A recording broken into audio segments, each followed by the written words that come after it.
शहर के सबसे बड़े इंजीनियरिंग कॉलेज के बाहर दीनू नाम का एक लड़का रोज अपनी पुरानी साइकिल पर आता था।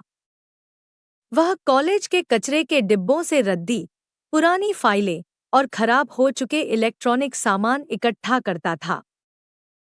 कॉलेज के छात्र उसे अक्सर कबाड़ी कहकर चिढ़ाते और उसका मजाक उड़ाते थे, लेकिन दीनू को उनके मजाक से फर्क नहीं पड़ता था।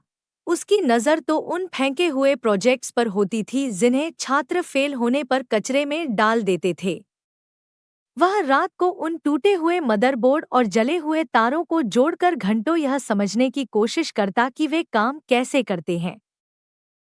एक दिन कॉलेज में राष्ट्रीय स्तर का रोबोटिक्स कंपटीशन आयोजित किया गया था। कॉलेज का सबसे शानदार रोबोट, जिसे प्रोटोटाइप 7 नाम दिया गया था, मंच पर प्रदर्शित किया जा रहा था। अचानक प्रदर्शन के दौरान रोबोट की लाइटें अजीब तरह से झपकने लगी और वह बेकाबू होकर गोल गोल घूमने लगा। उसमें से तेज धुआं निकलने लगा और ऐसा लगा कि वह किसी भी वक्त धमाके के साथ जल जाएगा।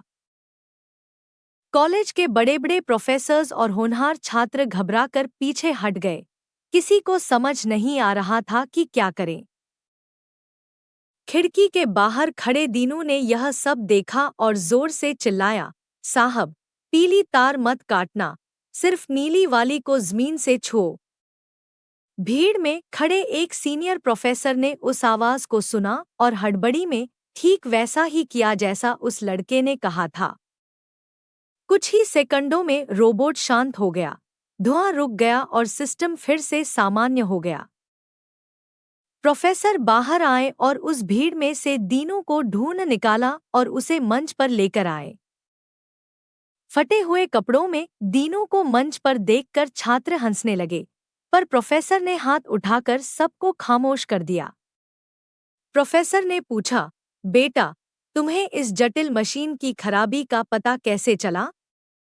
दीनू ने अपनी झोली से एक जला हुआ सर्किट निकाला और बोला, साहब, जो कचरा ये लोग फेंकते हैं, मैं रात भर उन्हें ठीक करने की कोशिश करता हूँ। इस रोबोट की चिप में वही गड़बड़ थी जो पिछले हफ्ते कचरे में फेंके गए एक छोटे से खिलौने में थी। पूरे ऑडिटोरियम में सन्नाटा छा गया। छात्रों की हंसी शर्मिंदगी में बदल गई। प्रोफेसर ने दीनू के कंधे पर हाथ रखा और कहा, आज एक कबाड़ बीनने वाले ने हमें सिखाया कि किताबी ज्ञान से बड़ा अनुभव का ज्ञान होता है। उसी दिन दीनू को कॉलेज की लैब में सहायक असिस्टेंट की नौकरी मिली और उसकी पढ़ाई का सारा खर्च कॉलेज ने उठाने का फैसला किया।